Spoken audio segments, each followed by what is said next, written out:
ಓಂ ಸಾಯಿರಾಮ್. ನನ್ನ ಮುದ್ದಿನ ಮಗುವೆ, ನೀನು ಮಾಡುವ ಪ್ರಾರ್ಥನೆಯಲ್ಲಿ ಎಲ್ಲರ ಹಿತವೂ ಅಡಗಿದೆ. ಎಲ್ಲರಿಗೋಸ್ಕರ ಪ್ರಾರ್ಥನೆಯನ್ನು ಮಾಡುವ ನಿನಗೆ ನನ್ನ ಆಶೀರ್ವಾದದ ಕೊರತೆ ಇರುತ್ತದೆಯೇ?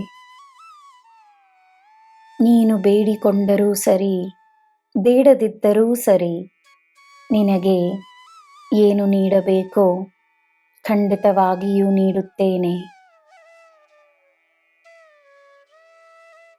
ಜೀವನದಲ್ಲಿ ನಿನಗೆ ಏನು ಸಿಗಲಿಲ್ಲವೋ ಅದಕ್ಕೆ ಕಾರಣವಿದೆ ಎಂದು ತಿಳಿದುಕೋ.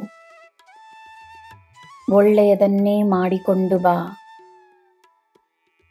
ನಿನ್ನ ಪುಣ್ಯಗಳು ನೀನು ನಡೆಯುತ್ತಿರುವ ದಾರಿಯಲ್ಲಿ ಒಳ್ಳೆಯದನ್ನು ತರುತ್ತಿವೆ. ನಿನ್ನನ್ನು ಇನ್ನೂ ಹೆಚ್ಚಾದ ಪುಣ್ಯಗಳ ಬಳಿ ನಿನ್ನ ಜೀವನ ಕರೆತರುತ್ತಿದೆ. ನಿನ್ನ ಮಾರ್ಗದಲ್ಲಿ ಕೇವಲ ಸುಖ ಶಾಂತಿಯೇ ಇರುತ್ತದೆ. ನಿನ್ನ ಜೀವನದಲ್ಲಿ ಸದಾ ಬೆಳಕಿರುತ್ತದೆ. ನಿನಗೆ ಸಹಾಯವನ್ನು ಮಾಡದ ಜನರನ್ನು ಕಂಡು ಕೋಪಗೊಳ್ಳಬೇಡ, ಬೇಸರಗೊಳ್ಳಬೇಡ.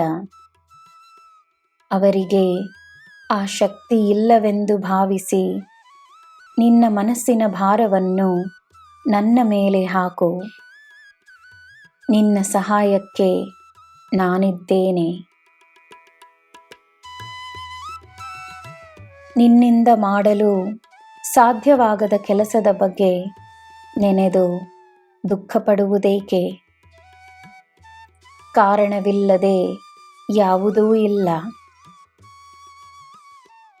ಸಮಯ ಬಂದಾಗ ಸಾಧ್ಯವಾಗುತ್ತದೆ. ಅಂಥ ಸಮಯ ಖಂಡಿತವಾಗಿಯೂ ಬರುತ್ತದೆ. ನೀನು ಮಾಡುತ್ತಿರುವ ಕಾರ್ಯದ ಮೇಲೆ ನಿನ್ನ ಗಮನವಿರಲಿ. ನಿನ್ನಿಂದಾದಷ್ಟು ನೀನು ಮಾಡುತ್ತಿರುವೆ ಎನ್ನುವ ತೃಪ್ತಿ ಇರಲಿ. ತೃಪ್ತಿ ಇರುವ ಮನುಷ್ಯನಿಗೆ ಕೆಲವೊಮ್ಮೆ ಯಾವ ಶ್ರಮವೂ ಇಲ್ಲದೆ ಎಲ್ಲ ಸಿಗುತ್ತದೆ. ನನ್ನ ಮಗುವೆ, ನಿನ್ನ ಜೀವನಕ್ಕಾಗಿ ದೇವರಿಗೆ ಕೃತಜ್ಞತೆಯನ್ನು ನೀಡು. ನಿನಗೆ ಎಲ್ಲ ಶುಭವೇ. ಜೈ ಸಾಯಿರಾಮ್.